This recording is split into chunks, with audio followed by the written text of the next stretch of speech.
প্রিয় দর্শক, আসসালামু আলাইকুম এবং অনেক অনেক শুভকামনা আমাকে যারা দেখছেন এবং শুনছেন। আমি আমার বাসার বারান্দায় বসে এই ভিডিওটি নেয়ার চেষ্টা করছি। তো এটি একটি পরীক্ষামূলক ভিডিও বলা যেতে পারে। দেখি কেমন হয়। আশা করছি সাউন্ড কোয়ালিটি বা লাইট ঠিক আছে। তো এই এপিসোডে কথা বলবো আমার দেশ সম্পাদক মাহমুদুর রহমানকে নিয়ে। প্রিয় দর্শক, আপনাদের জানা আছে অতি সম্প্রতি ঢাকার শেরাটন হোটেলে বিএনপির চেয়ারপারসন জনাব তারেক রহমান আয়োজিত সম্পাদক এবং সাংবাদিকদের জন্য যে প্রেস মিট ছিল, সেখানে কথা বলছিলেন আমার দেশ সম্পাদক মাহমুদুর রহমান।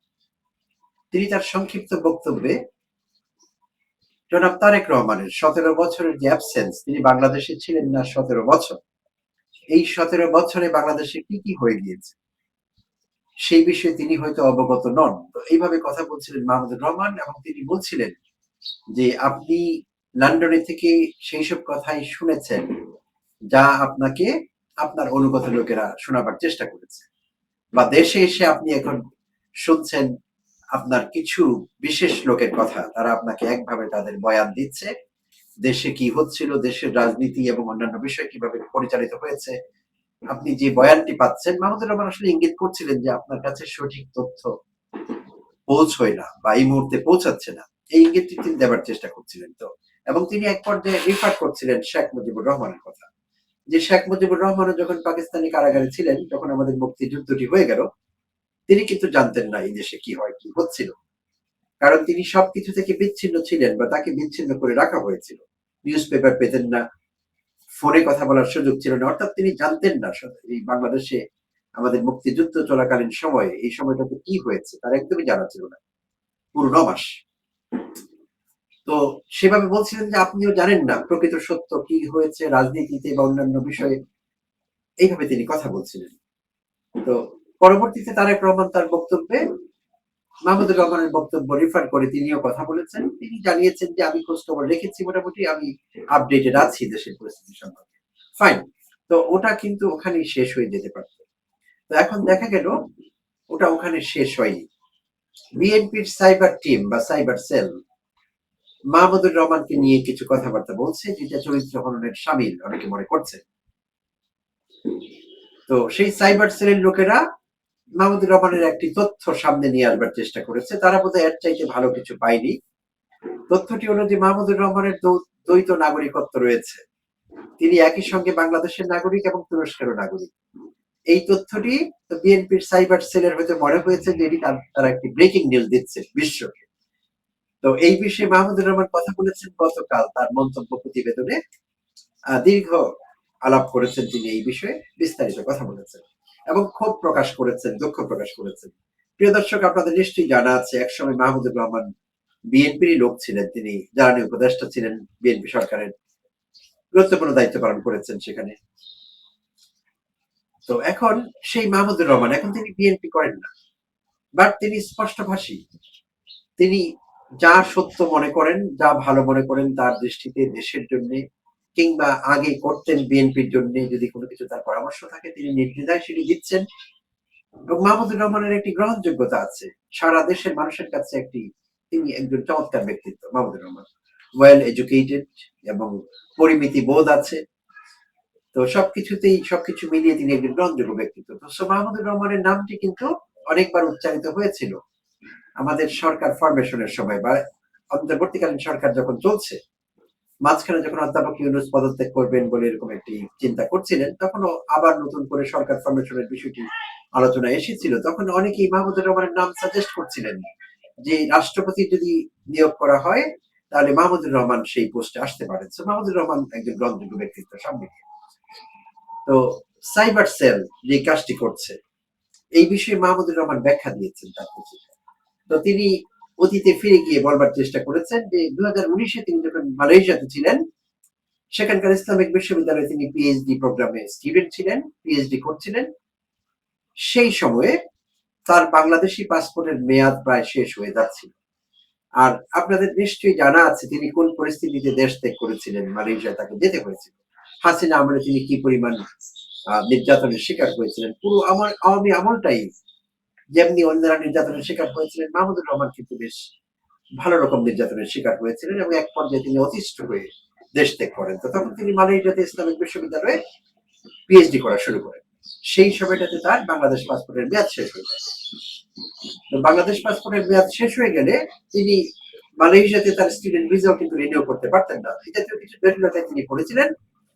আর তখন বাংলাদেশি কোনো মালয়েশিয়ান প্রবাসী ব্যবসায়ীর সঙ্গে তার আলাপ ছিল। সেই ব্যবসায়ী তাকে তখনকার কুয়ালালামপুরে যে তুরস্কের রাষ্ট্রদূত ছিলেন মার্ভেই কাবাকুচি, সেই মার্ভে কাবাকুচি একজন লেডি, উচ্চশিক্ষিতা লেডি, তিনি ক্যামব্রিজে পড়াশোনা করেছেন তো এবং পড়িয়েছেন সেখানে। তো এখন তার সঙ্গে তার পরিচয় হয় সেই তুরস্কের রাষ্ট্রদূতের সঙ্গে, এবং মাহমুদুর রহমানের দুর্দশার কথা শুনে তিনি তাকে পরামর্শ দেন যে তুরস্কে চলে গেলে তিনি সহজেই তুরস্কের নাগরিকত্ব পেতে পারেন এবং তার যে ভিসা জটিলতা আছে সেটি শেষ হতে পারে। তো সেভাবেই তিনি তুরস্কে চলে গিয়েছিলেন 2019-এর ডিসেম্বরে, এবং সেখানে গিয়ে তিনি নাগরিকত্বের জন্য আবেদন করেন। আর সেই আবেদন তার মঞ্জুর হয় 2020-এর জুনে, এবং তিনি নাগরিকত্ব পেয়েও যান তুরস্কে। আর নাগরিকত্ব পেয়ে তিনি সেই তার নাগরিকত্বের যে ডকুমেন্ট সেটির ছবি তিনি সব তখন শেয়ার করেছিলেন অনেকের সঙ্গে, এবং তিনি উল্লেখ করেছেন তিনি করক সারোয়ারের শোতে বলেছেন যে তিনি তুরস্কের নাগরিক। তার তুরস্কের নাগরিকত্ব লাভের বিষয়টি কোনো রাগ ঢাকের বিষয় নেই, সেটি তিনি মেনশন করেছেন। এবং শুধু তাই না, তিনি এইটিও বলেছেন যে তার মন্ত্রী হবার কোনো সম্ভাবনা নেই, তিনি আর মন্ত্রী হচ্ছেন না, তার জীবনের শেষ ইনিংস হলো আমার দেশ পত্রিকা। তো তাই তার নাগরিকত্ব লুকোবার কোনো বিষয় নেই, তিনি নাগরিকত্ব লুকোননি, এবং যেহেতু টক শোতে বলেছেন তুরস্কের নাগরিকত্বের কথা, তো বিএনপির সাইবার সেল তাকে নিয়ে যে নোংরামিটি করছে বা করেছে সেইটি করা বোধহয় ঠিক হয়নি। এটি সকলেরই ধারণা এটি একটি বাজে কাজ হয়েছে। আর ইদানিং দ্বৈত নাগরিকত্ব নিয়ে কথা হয়েছে, এবং সম্প্রতি বিএনপির নির্বাচন পরিচালনা কমিটির চেয়ারম্যান এবং স্থায়ী কমিটির সদস্য জনাব নজরুল ইসলাম খান সিইসি কে অনুরোধ করেছেন তিনি যাতে প্রার্থীদের দ্বৈত নাগরিকত্ব নিয়ে বেশি ঝামেলা না করেন এবং বিষয়টি সহজভাবে দেখেন। তো এখন কথা হলো কেন তাকে এই কাজটি করতে হয়েছে? কারণ বিএনপির অনেকের দ্বৈত নাগরিকত্ব নিয়ে প্রশ্ন উঠেছে, একেবারে শীর্ষ পর্যায় থেকে শুরু করে মধ্যম পর্যায়ের অনেক নেতার বিরুদ্ধে দ্বৈত নাগরিকত্ব গ্রহণের বা লাভের বা পাওয়ার বিষয়টি আছে, এবং যা কিনা আরপিও অনুযায়ী তাদেরকে অযোগ্য করে আসছে নির্বাচনে প্রতিদ্বন্দ্বিতা করবার জন্য। তো এই জন্য বোধহয় নজরুল ইসলাম খান কিছুটা আশঙ্কা এবং কিছুটা আশা নিয়ে সিইসি কে বলেছিলেন, জনাব নাসির উদ্দিনকে, এম নাসির উদ্দিন প্রধান নির্বাচন কমিশনার, তাকে অনুরোধ করেছিলেন দ্বৈত নাগরিকত্বের বিষয়টি যাতে সহজভাবে দেখা হয়, না হলে অনেকেই বিপদে পড়তে পারে। তো বিএনপির নিজের ঘরেই যখন এই সমস্যা, দ্বৈত নাগরিকত্ব নিয়ে নেতারা হিমশিম খাচ্ছেন, নির্বাচন পরিস্থিতি সামাল দিতে তাদের বেশ ব্যাক পেতে হচ্ছে, তখন সাইবার সেলের এই বিশেষজ্ঞদের কেন মাহমুদুর রহমানের নাগরিকত্ব নিয়ে কথা বলছেন? কি কারণে? মাহমুদুর রহমান কি প্রার্থী হয়েছেন কোন নির্বাচনে? মাহমুদুর রহমান কি মন্ত্রী হচ্ছেন বা অন্য কোনো সাংবিধানিক পোস্টে যাচ্ছেন যেখানে দ্বৈত নাগরিকত্ব বাধা হয়ে দাঁড়াবে, বা এইটি নিয়েই তাদের এই মুহূর্তে কথা বলতে হবে? বিষয়টি দুঃখজনক, প্রিয় দর্শক। আর আরেকটি কথা এই প্রসঙ্গে বলতে হচ্ছে, সেটি হলো যে মাহমুদুর রহমানের অবদান বিএনপির প্রতি। তো মাহমুদুর রহমান কালকের তারই মন্তব্য প্রতিবেদনে দুই একটি ছোট্ট ঘটনা উল্লেখ করেছেন। যেমন 2010-এ যখন বেগম খালেদা জিয়াকে তার ক্যান্টনমেন্টের বাড়ি থেকে বের করে দেবার চেষ্টা করছিল হাসিনা, এবং তারই অংশ হিসেবে হাইকোর্টের একটি বেঞ্চে সেই মামলাটি বিচারাধীন ছিল, আর সেই মামলার বিচারকের দ্বৈত নাগরিকত্ব ছিল। আর সেই বিষয়ে বিএনপি দলীয় নেত্রী অ্যাডভোকেট পাপিয়া আশরাফি, সৈয়দা পাপিয়া আশরাফি, তখন তার কাছে ডকুমেন্ট ছিল সেই বিচারকের দ্বৈত নাগরিকত্বের প্রমাণ। আর সেই প্রমাণটি বেগম খালেদা জিয়া মাহমুদুর রহমানের কাছে পাঠিয়েছিলেন যাতে তার পত্রিকা থেকে ছাপানো হয়। কারণ বাংলাদেশে অন্য কারো সেই মুহূর্তে সাহস ছিল না যে এই বিচারকের দ্বৈত নাগরিকত্বের প্রমাণটি তাদের কোনো মিডিয়ায় বা পত্রিকায় ছাপাবে।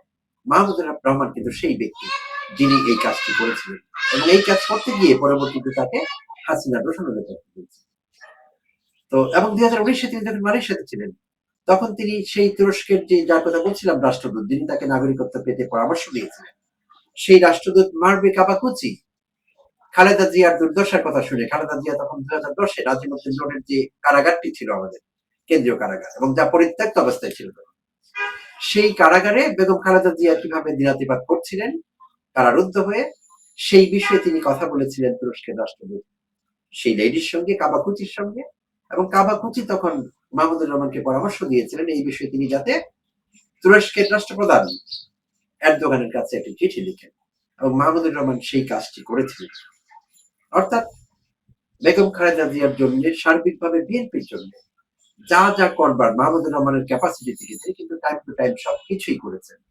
তো এখন কথা হলো, মাহমুদুর রহমান এখন বিএনপিতে অ্যাক্টিভলি নেই, তার মানে কি এই যে মাহমুদুর রহমানের জন্য গ্রহণ করতে হবে এবং এই জন্য বিএনপির সাইবার টিমকে কঠোর পরিশ্রম করতে হবে? বিষয়টি দুঃখজনক এবং এরকম একটি চেষ্টা নানা রকম প্রশ্নের জন্ম দিচ্ছে, বিএনপি সম্পর্কে মানুষকে ইতিবাচক বার্তা দিচ্ছে না। আর মাহমুদুর রহমান সেদিন সেরাটন হোটেলে যা বলেছিলেন সেটি তারেক রহমানকে আক্রমণ করে তিনি কোনো কথা বলেননি, তিনি জেনারেলি কিছু সিচুয়েশন ডিসক্রাইব করছিলেন। তো বিএনপির লোকজনের যদি এইটুকু বিষয়ে সহ্য করবার ক্ষমতা না থাকে, তাহলে তারা ক্ষমতায় যাবার চিন্তা করছেন, দেশের মানুষকেও কিন্তু ভাবতে হবে তাদেরকে ক্ষমতায় নিলে তারা দেশের মানুষের বাক স্বাধীনতা, দেশের মানুষের কথা বলার স্বাধীনতা, মত প্রকাশের স্বাধীনতা কিংবা অন্যান্য বিষয়গুলো কিভাবে হ্যান্ডেল করবে, এই প্রশ্নগুলো কিন্তু উঠে। প্রিয় দর্শক, ধন্যবাদ জানবেন, সঙ্গে থাকবেন।